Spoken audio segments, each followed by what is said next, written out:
All right, we are back here on United and Everything Football Podcast. I'm in a good mood. I don't know why. I'm just in a good mood. I'm just happy to have my brothers with me.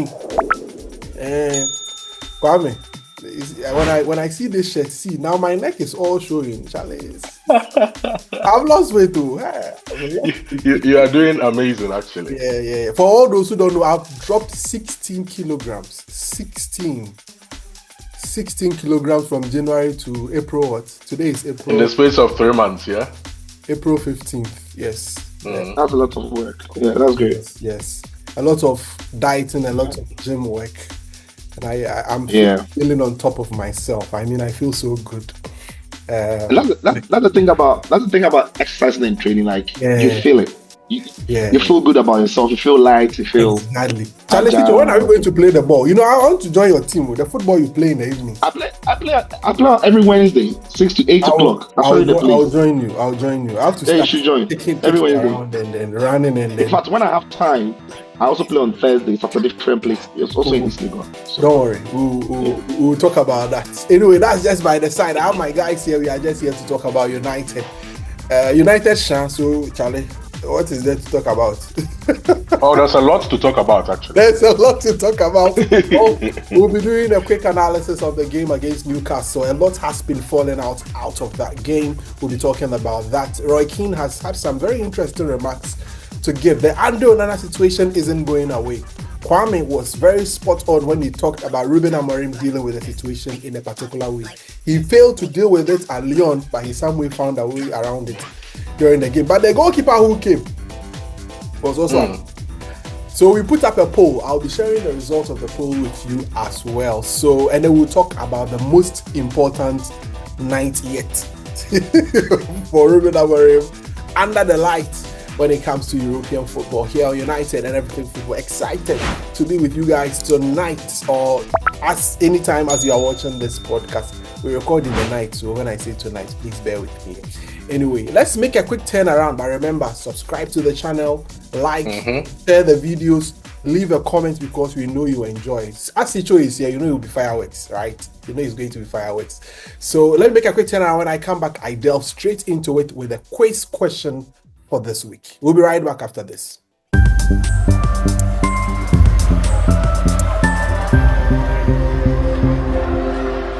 All right, thank you very much. Welcome back to United and Everything Football Podcast. I'm looking for my quiz question. Okay, I found it. Let me start with a quiz question and then you drop the answer in the comments section. Says question of the day. When United won the Europa League in 2016-2017, who was the club's top scorer in the competition and how many goals did he score? Who was the club's top scorer? The last time he won it was under Jose Mourinho, 2016-2017. Similar circumstance. We had to use out to get into, but this time around we shine more. We are not even a club. We are a relegation side, but those beneath us sharp as we. That be why we did here, right? So, who was the player that scored the most goals or had the top scorer award? Don't go and use ChatGPT. Don't go and use Google. If you do it, God has seen you. God has seen you. Just drop the answer there, and let's move on. All right, guys. So we had an interesting poll. Sicho, let me share it with you. Yeah. We wanted to know who should start in goal on Thursday. So we put the usual suspects. Ilkay Bayern there and Andre Onana. 177 of you voted on X. And this is the answer.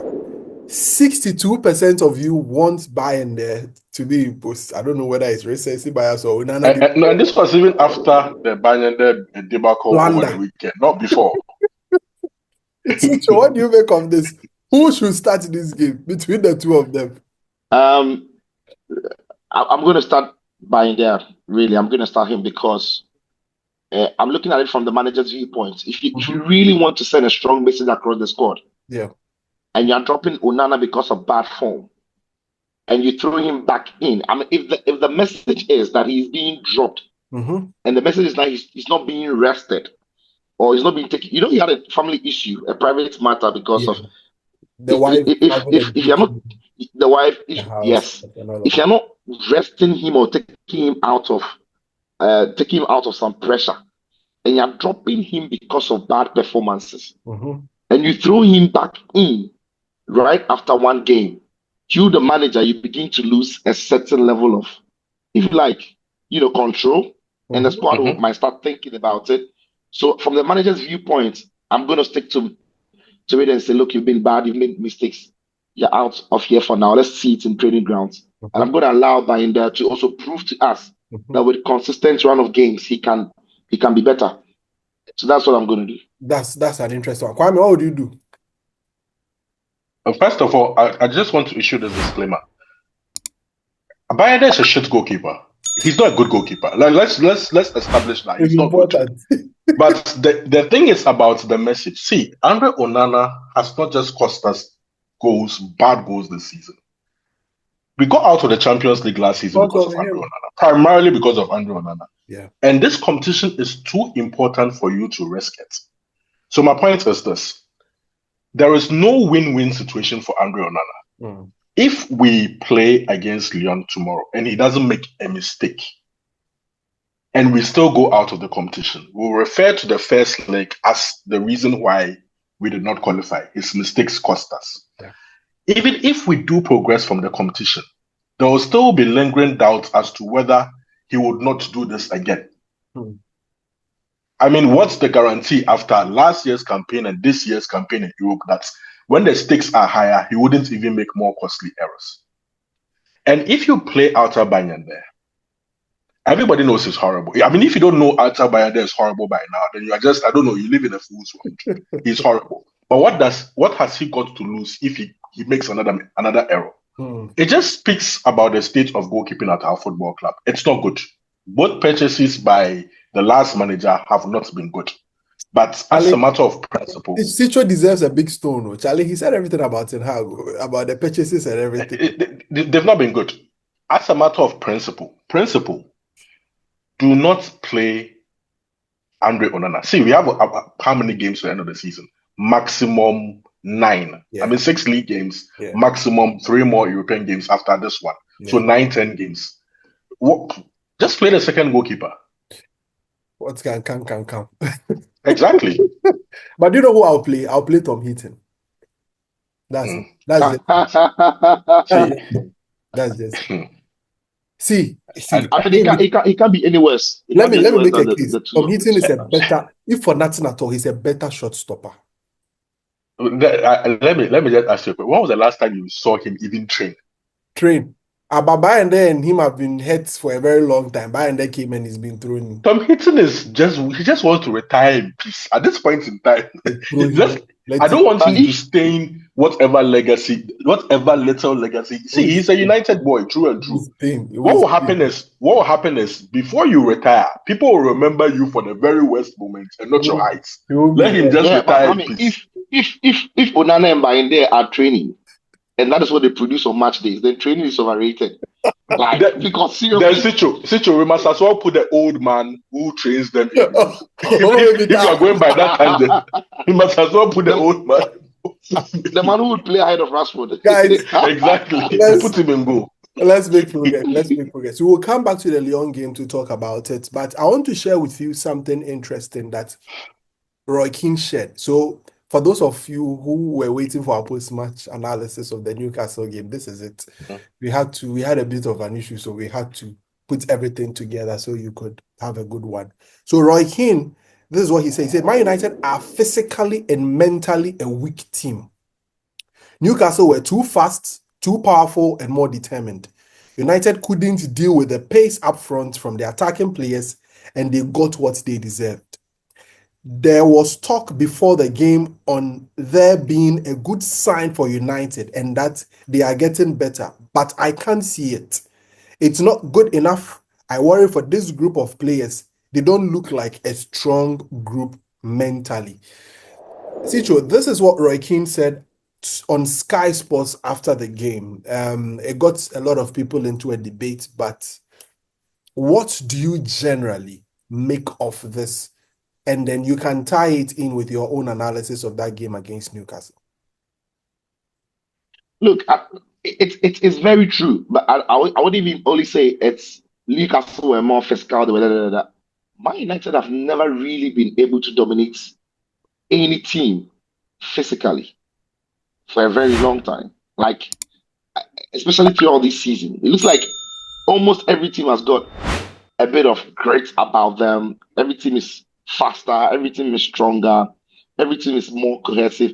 And when I say every team, I mean every team, even teams that you think are below United's level in terms of quality of players. So when they play against a very good side like Newcastle, it only amplifies those weaknesses. It only magnifies those weaknesses. So it's not as if it was a Newcastle game. No, no, no, no, no. It's been there. It's the Ipswich, it's the Southampton, it's the Bournemouth. It's everywhere. It's everywhere, right? And so Newcastle, we know, a team that is capable of qualifying to the Champions League, beats Liverpool to the Carabao Cup, play very well against top teams when they face them. It was no surprise that they bullied Man United in that game, at the St. James's Park over the weekend. But then is the problem. I think mentally and psychologically, yes, the team is physically. I've just described it. That every team gets the better of United physically, mentally, and then psychologically. I think there is an issue there. The team is not strong anywhere. You've not got personalities in that side. And when you talk about a team being strong mentally, it's not a matter of going into the minds of every player. It is the mentality of the team and the characters around the team that influences the mentality of the team. But when you look around Man United, you've not got massive characters around the club. Almost every single player is struggling. So none of those struggling players can pass on their brilliant form to the next player. So when you go to a team that a lot of players are playing well, players who are struggling are able to bounce off players who are playing well to get momentum, switch on with mentality, and psychologically get going. But if Doku looks around him, he's looking at Lindelof, he's looking at Delay, he's looking at Euro, he's looking at Ugarte, Casemiro, Mainu, Garnacho, Hoyland, at times Bruno Fernandes. I mean, these are the players you're looking at. So mentally, around the club, there is no inspiration to get the boys to cope or deal with the pressure that it comes with when they play for Man United and you're not getting results. And all of that comes down to every team that is not able to get results consistently, for whatever reasons they are, this is what happens to them. So mentally, they are down there. But on the game, look, the game didn't lie. It was a clear picture of a top half side of the table against a bottom half side of the table. Like, it was just that. It was almost as if, forget about the name Man United and forget about the name Newcastle. So you look at the position of Newcastle before the game, and look at the position of Man United before the game and say, okay, a team in 6th is playing against a team in 14th. Like, the results of the game is exactly what we saw. They were better tactically, physically, aggression, the quality, technical ability. They were just better. I don't even want to go into the tactics of it, because in the end, just like you see Southampton make individual mistakes that cost them, you see Ipswich make individual mistakes that cost them. Wolves and teams that are not good enough make individual mistakes that cost them. That is Man United. That is Man United over and over again. Like, players are making individual mistakes like bottom side of the table teams, and they can't cope with the quality of the top end side of the table. Exactly what panned out over the weekend against Newcastle. Exactly what panned out. What really was quite fascinating for me, why am I even surprised, was when Masraoui slipped. You see where Harvey Barnes took the ball and was able to run through to score a goal. Yeah. And no one... Did you see Eriksson and then Lindelof? The two Scandinavians. That was just another one. Then there was the goal Isak lifted to Tonali to score. How can a player have this amount of time? Juggle the ball. And that was a bad touch. That was a bad touch. But nobody closed him down, so you have time to think and find a pass. Typical Premier League game, you are being hacked. Right after that bad touch, you are being hacked. Somebody is right there. Yeah, right there. What are you saying? Then Roy Keane bits and then Cicho has said it all. I mean, Roy Keane has been spot on for quite some time now. See, the thing about Roy Keane is sometimes I think he goes overboard a bit, because in as much as he denies it, the passion, the love, the care is there, and he just gets pissed off. This team disgusts him. That he finds the team actually disgusting, from the captain to the very last man. So no matter what anybody does, he will still come out there and criticize even the very best of them, being Bruno Fernandes. What I would say, aside everything that Sicho has said, has got to do with, results breed confidence. And when you're not getting results, ultimately you get to this stage where there is no confidence. They don't trust each other. Whatever that you are preaching doesn't get to the team. I'm going to speak about Ruben Amorim. That's what I'm driving at. Let's go. Let's be honest. His tenure, he's been extremely poor, right? Statistically, he's the worst manager post Alex Ferguson in terms of results. I mean, we've won 8 games in our last 25 matches, 21 league games, and you've lost 10. We've won 6 Premier League games. I'm not even concerned about the wins. I mean, how do you lose half your Premier League games? Like, you've lost almost half your Premier League games. We got knocked out of the League Cup at the quarterfinal stage to Spurs. We got knocked out of the FA Cup in the round of 16 stage. What I'm trying to say is we were in every competition when he took over. We were 4 points off the top 4 spots. That's right. Just 4 points. That's right. And now we are hanging on to an Europa League berth, hoping that it salvages something from the season. What I'm trying to say is, if substitute the name Ruben Amorim for any other manager, and he will probably be under a lot of pressure. Probably he deserves to be sacked for the results that he's churned out. Substitute the name Manchester United for any top club in Europe, irrespective of the issues that we have. Some of the results and performances are unacceptable, and you get a boot. Nobody is oblivious of the fact that our squad isn't the greatest of squads, but I do remember very well. Let's do a bit of revisionism here. When Ruben Amorim took over, not a single soul was saying that this squad is the worst squad in the world and should probably be finishing 14th and 15th. Correct. The hope then was that he would improve the players at the club now and improve the team. But let's be honest, we've gotten worse. Yeah. And like Chicho said, he doesn't want to delve into tactics. But tactically, I don't think we've been playing very good football. Man management, in-game management, I don't think has been top-notch. He's been making mistakes. And I say that all the time. It's a young manager, and he's been making mistakes. In terms of results, like I've already said, it's absolutely shambolic. I have seen managers coach worse teams better. A lot of teams sack bottom half teams, right? And getting to the end of the season, hoping that a new manager comes in, the new manager bounce, new energy, and gets them out of relegation. I can give an example. Last night, I want you to mention Vitor Pereira. You've seen David Moyes. Vitor Pereira, yeah. Vitor Pereira came in to Wolves. Now, Wolves were in a relegation spot. In fact, they were deep in it. Now they are just 3 points behind Man United. And when they beat United at Old Trafford in the next game, they will be on level points. And they were bad. They were in a relegation fight. There has been absolutely no bounce, no reaction, absolutely nothing. Like when people see we are seeing improvement, you are talking about very, very marginal moments. Basically. You're not talking about anything sustainable, anything progressive. It's been absolutely shambolic. But what he has is this bulletproof excuse of he was brought in the middle of the season. Like I just said, but others have come at the tail end of seasons and still turned their teams around. And they didn't need 200 million pounds to be able to do that. They just came in there and did their bloody jobs. You could see the improvement. It was there. We saw Glasner do this for Crystal Palace last season, didn't we? Palace were shambolic. They were literally relegation bound. And look at what he did with them. If you come into the Premier League with a reputation from another league, you have to prove yourself. He hasn't proved himself. And Kwame, before he came to Crystal Palace, they were very foreign to the back three system. Glasner comes, introduces the back three systems, and then everybody's playing on different wavelengths. It's the same system he's playing with the same players. If the funny thing about Glasner is even the additions they made over the summer did not even settle in properly. The likes of Nketiah and all those players, it didn't work out. So he changed the system based off the fact that he has this group of players that he can work with, and it's worked out. Being tactically flexible enough. I don't want to get into the tactics deeply, but what I would say finally is that we've had a couple of managers come in with the same vibe and the same reputation into the English Premier League.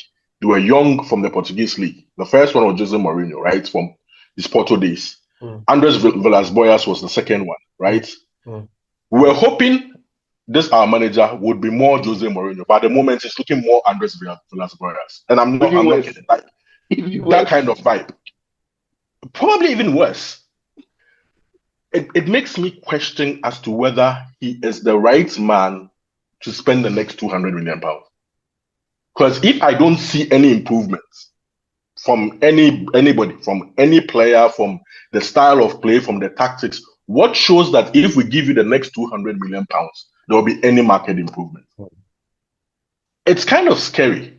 I want to eat humble pie. I want to come and sit here after the summer at the start of next season and go like, all right, he's proved me wrong. But from what I've seen so far, I have a lot of doubts. I don't want to say anything about the coach. When I say you think we are ganging up on him, so let's move forward. Big European night. Sicho, Olympic Lyon.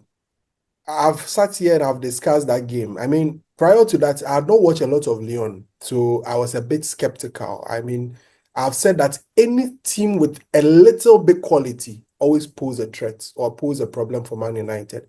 But after watching 30 minutes of that game against Lyon, I'm like, come on, United, you've got this. Just even though United were down, I felt United could get something.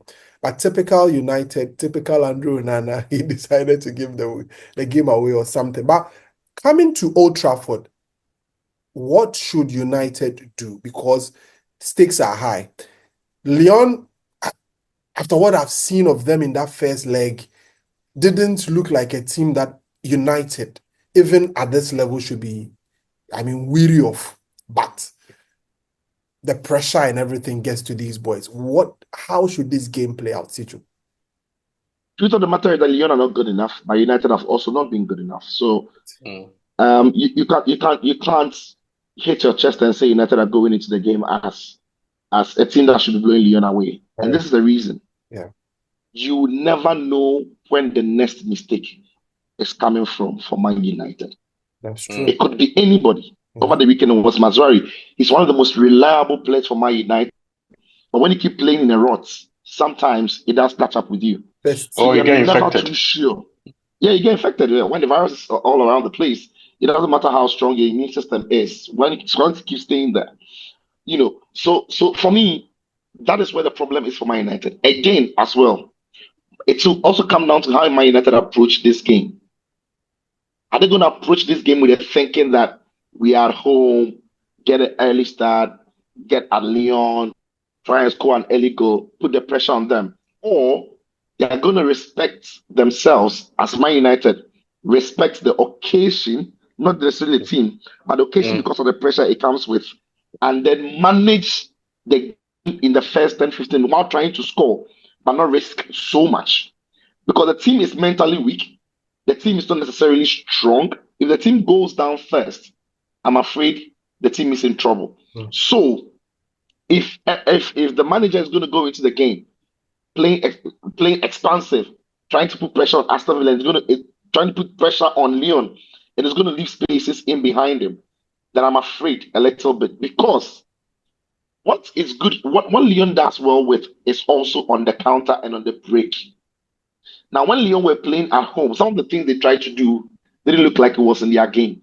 Like, we are at home, so we have to be in United faces. Let's force issues. They could not play. If Lyon are going to come to Old Trafford, my thinking is Lyon are going to sit deep. Lyon are straight away going to know that when Man United have lost the ball, there will be the spaces for them to run into. And let's face it, they've got some very fast players on the break. So if Man United, so if Man United is going to go into the game thinking that they are going to commit so many bodies forward, try and see if Lyon kill the game early, that could be their undoing. For me, stick to the basics, because at the moment you are not confident. Pick the next available, most sensible pass, keep it simple and tidy, and then as the game goes on, you carve them open, you create your chances, and you win from there. But if you overtake the initiative, you play it into Lyon's hands, they can be a problem on counter-attack, And we've seen Man United in the last couple of weeks that when teams are running at our backline and the team looks like they've got pace about them, Man United have not got bodies in place. It could be. We saw Elanga do it. We saw Harvey Barnes do it. And we've seen it throughout the season, not like only a couple of months. Like throughout the season, when United have lost the ball, teams are able to transition well. So that is what United has to stop. Stop the transitions when you lose the ball. It also go down to what midfield the manager is going to pick. I have a sense he's going to go with the Ugarte, Casemiro, and then Bruno and someone else. The front. As for the front, United should be able to get a job done. But you can't go into that game thinking that because you are United and Lyon are not playing well, you are going to overwhelm them. They can surprise you. They can surprise you. Kwame, interesting dynamics. I mean, going into the game, we've lost Sexy. He couldn't score 10 goals. He didn't get there. He didn't make it. I think we are part of the problem. We're making fun of our strikers the other day that they can't make it to 10 goals. And all of a sudden, one is down. It's not going to make it to 10 goals. No chance. It's not for the other guy. He has a free run. God have mercy. This is bad. This is bad. Anyway, what were you going to ask me? So now we have only Rasmus Højlund. What do we do? See, listen, we've been going through this whole Europa League campaign, winning games. In fact, we've not lost a game. I think we've played 10, we've won 6, drawn 4. 6, yeah, 4 draws. And I put it down to the quality of the opposition and the quality of the competition. It's not of the level of the Premier League. It's not an elite club competition. It's different. It's not so physical. It's not so quick. That's how Man United do well. It's just as simple as that. But now the stakes are even higher, right? A lot rides on this game. I've seen that we are preparing some typhos and fireworks and all sorts of whatever for the game. Bruno how to approve it. They can be powerful. Too much rides on it in terms of what we can do in the market that I just don't see Lyon standing in our way. If we had lost the first leg, I would have been far more concerned. I think we'll get through this game some way, somehow, and still win. I don't even think it will be as stressful as some people think. I really don't think so. I don't think Lyon is a good football team. I said it before the tie, and I still have that opinion but for Andre Onana's stupidity, this tie should have been over after the first leg. And I expect that same thing to happen in the second leg, where we'll probably run over them and win by a couple of goals. As to where the goals will come from. Brian Check, or a luxury player, he's not. See, we've seen those players. I wanted to have a very good close-up of him. Not that I hadn't watched him before, but when you're watching a player without any specific interest or not really paying attention.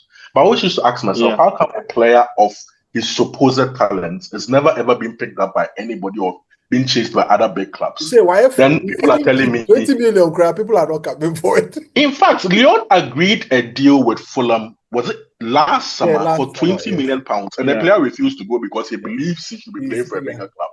But no big club makes a bid for him. And it's not just got to do with his rumored attitude off the pitch or his poor training or something. See, the game needs certain things, and the best teams can't carry such players. Like, you just be carrying them. You have to build around them for them to feel comfortable. No, that's not how you forget about that guy. He's not going to cause problems. It's Onana. Onana is the reason why he got something from that game. Else, he was literally just quiet, just doing 360s in the middle of the park and doing absolutely nothing. My issue now is where the goal is going to come from. If Bruno Fernandes isn't going to score from a set piece or going to score, do some moment of magic, it's very hard to see exactly where the goals will come from. But I know the goals will come from somewhere. Just as they've come from somewhere in the Europa League. They always come from somewhere. We find a way. We'll find a way again. I expect us to get past Lyon. Now, my problem is after Lyon, there's a Spanish tie. Most likely. That's where I think we'll have a problem. There's a Spanish tie. But I've seen Ahmad running on the grass. So when Ahmad comes, I think there's a bit of hope because he's also another outlet that, gives the attack a bit of hope. Yeah. But guys, you didn't speak about Garnacho's goal. Charlie, the goal debut. He scored it was a good goal from a typical Garnacho. I didn't expect him to sort of toe, or did he use his toe or something to just now when somebody does even the most little of things, we are amazed. Wow. Garnacho, what a finish. That You saw so many great goals. But, you saw so many great goals in that game, and it's that Garnacho finish you want to make a reference to. Come on, man. Come on. I mean, yeah. United, Charlie, our problems are big. You see, you watch the statistics, you watch everything, every number, and it's so poor. Strikers can't score 10 goals. How many goals did Zexi score in the league? 3 goals. After how many games? Right. Yeah. Something. He's not been injured throughout the season. After 22, I think. 22 appearances. And he scored just 3. And that's the thing about Amorim as well. Every manager is out coaching him a little bit, or out coaching him. Yes. And it's not funny. It's not funny. It's so easy to read through his game. And when managers have adapted things, he's unable to make changes in game to get United back on top. It is almost individualistic and off the cuff. And that is why even though Lyon should be a team that United shouldn't be worried about, United fans are right to be a bit worried because you don't know what to expect of the team. But as Kwame said, there's plenty at stake. But can this team carry the burden and the pressure of going into this game, winning it, and making sure that the team at least gets to the final? It's a big ask at times. It's a big ask, and I don't know. Well, we'll see what happens. So on Thursday, United will be coming up against Olympique Lyon. 2-2 is how it ended in France. So we are coming back to England. What kind of atmosphere is Old Trafford going to give us? I mean, that 2-2 reminds me of the 2-2 we played against Barcelona and Erik ten Hag whipping up his boys and then coming to Old Trafford to finish off the job. Can Ruben Amorim Anthony. Just to chip this in. I don't want to sound like I'm just on the coach's case, yeah. But there should be a recognition of who he is and where we are and where he is in his career himself. He's not gotten past the quarterfinal of any European competition before. So he himself is entering into unknown territory. We're in this together. Like I said the other time, it's like we are trying to break barriers together. This will be the first time he would make the semi-final of an European competition, having competed in it, I think, 3 or 4 years with Braga and a couple of times with Sporting. When he got past Arsenal, it was the round of 16 stage, right? And the next stage was the quarterfinal. He lost to Atalanta. Oh. So, if he is able to move forward with Man United, this is huge for him. Yeah. Despite everything that I've said, which has sounded, of course, negative, if he is able to win the European Cup, because we've won the Europa League only once in our entire history, thanks to Jose Mourinho, his mentor. Yeah. If he's able to annex this Europa League, it will be a huge feather in his cap, right? Massive. And it will change a lot, even for him in terms of his psyche. Feeling like, you know what, this is really my place. I can actually manage Manchester United because I've done something which is a big deal for this football club. Not just winning the European Cup, but qualifying for the Champions League. So for his own sake, he should be able to win. He should try as much as possible to win the competition. It should just give him a massive boost. It will be a massive boost for Ruben Amorim. But guys, in a minute, what kind of players are you going to parade for this game? Sicho, let me start with you in a minute. We have just about 3 minutes to go. Oh, but it doesn't have any options. You play with the same players. It's so limited. It's so limited. Euro will start the same players. No, but I think it's about time he starts Luke Shaw. See, this is a one and done game, in my opinion. You've been prepping Luke Shaw to be fit for the end of the season. Our season ends on Thursday if we don't qualify. Yeah. The rest of the games don't matter. What is he going to play for? Yeah. So I don't mind he starts the game and he has his quality imprinted on a football game and even tears his hamstring after 60 minutes. Technically, one of the best players in the team. That's my point. So start him at left centre back, right? Yeah. Lenny Yoro should probably play at right centre back. Yeah. And I'd rather have Mazraoui playing as a wing back than Dogo Dalo. Despite the fact that I know that may never happen. But that would be my preferred choice. Whatever be the case, Luke Shaw, what he did for England, just showing up in the semi-final and final. He should show up the same way for Manchester United, the club that take us to the final. Anyway. And then take us to the semi-final. So he should start. That's the only change I'd make. That's the only change Kwame will make. Guys, thank you so much for being on the podcast today with us. It's been a pleasure. Thank you very, very much, Sicho, for joining us. It's always a pleasure to have you. We're built to have Yao Frimpong as well. We were supposed to be at the 14, but unfortunately, Yao is stuck somewhere, so he couldn't join us. But hopefully, he will join us on Thursday after the game for us to do justice to it. Kwame, it's always a pleasure to do this with you. And you also for watching. I mean, some of you are in our WhatsApps and our everywhere. Hey, where is the post match? Where's the post match? No, the podcast is a hit, man. It's a hit. I mean, you guys doing an amazing job.